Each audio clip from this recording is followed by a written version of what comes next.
আজকের রেসিপি বাচ্চা এবং বড়দের জন্য টিফিন। এখানে আমি আজকে বানিয়ে দেখাচ্ছি চিড়ের পোলাও। চিড়ের পোলাওটা টিফিনে বা ব্রেকফাস্টেও এটা বানিয়ে খাওয়া যেতে পারে।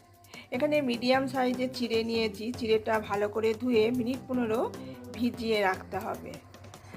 তারপর কড়াইয়ে আমি এখানে বেশ কিছুটা রাইস অয়েল তেল দিয়েছি, আর গাজর, বিনস, ক্যাপসিকাম, কাঁচা লঙ্কা কুচি নিয়েছি, আর সয়াবিনটা কুচো কুচো করে কেটে হালকা করে ভেজে তুলে নিতে হবে। সয়াবিন, কিশমিশ এগুলো চিড়ের পোলাওতে দিলে খেতে ভালোই হয়।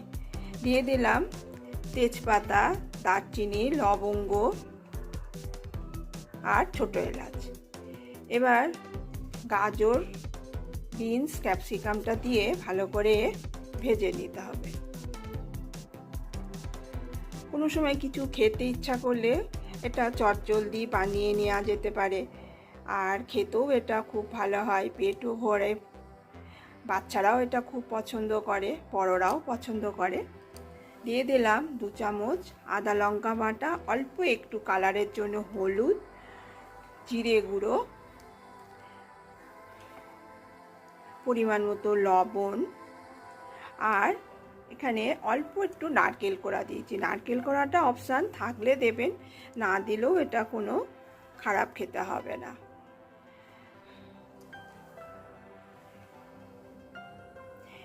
এটা 2 চামচ মতন চিনি দিয়েছি, একটু মিষ্টি মিষ্টি খেতে হবে। দিয়ে দিলাম সয়াবিন ভাজাটা, কিশমিশ, বাদাম, কাঁচা লঙ্কা কুচি আর একটা শুকনো লঙ্কা। কিশমিশটা মুখে পড়বে, খেতে ভালো লাগবে। এবার চিড়েটা দিয়ে ভালো করে নাড়াচাড়া করে দিতে হবে। খুব বেশি সময় লাগে না, চটজলদি এটা বানানো যায়। একটু মিনিট 5 নাড়াচাড়া করে নিলেই মোটামুটি চিড়ের পোলাও রেডি।